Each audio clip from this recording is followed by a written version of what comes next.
Assalamualaikum warahmatullahi wabarakatuh. Perkenalkan, nama saya Oki Amelia Azahra dari kelas Y3G dengan NPM 2022 1450 1936.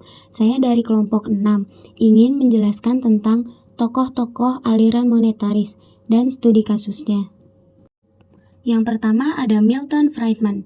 Friedman menyatakan bahwa ketika mungkin uang berpengaruh pada aktivitas ekonomi dalam jangka pendek, dalam jangka panjang uang bisa netral dan bisa tidak memiliki dampak ekonomis.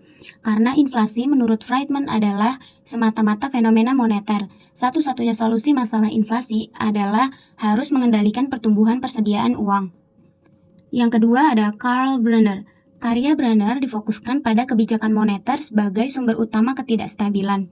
Bersama dengan Alan Maltzer, dia menentang validitas paradigma Keynesian dan mengusulkan suatu model alternatif ekonomi, di mana transmisi impuls moneter untuk perekonomian tidak tergantung hanya pada sensitivitas bunga permintaan uang, tetapi pada elastisitas kepentingan, relatif aset pasar, dan juga variasi dalam kekayaan.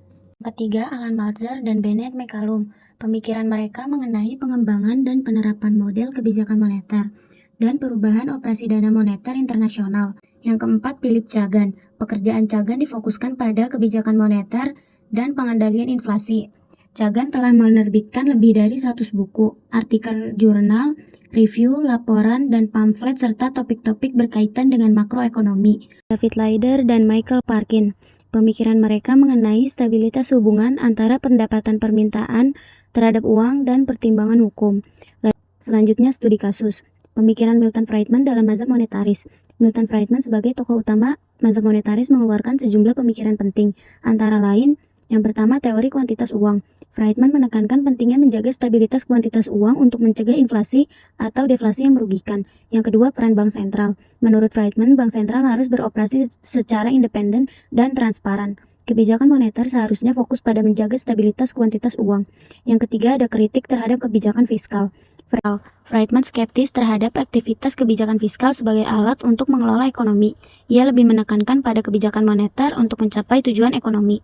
Selanjutnya, kebijakan moneter Amerika Serikat selama rezim Volcker pada akhir 1970-an hingga awal 1980-an. Pada saat itu inflasi sangat tinggi dan Friedman monetaris memengaruhi kebijakan yang menaikkan suku bunga secara signifikan untuk mengendalikan pertumbuhan jumlah uang dan mengurangi inflasi. Analisis. Yang pertama, langkah-langkah tersebut menyebabkan resesi sementara, tetapi juga berhasil mengurangi tingkat inflasi secara dramatis. Sebagai solusi, pemerintah dapat mengimplementasikan kebijakan moneter yang lebih ketat untuk mencegah inflasi berlebihan.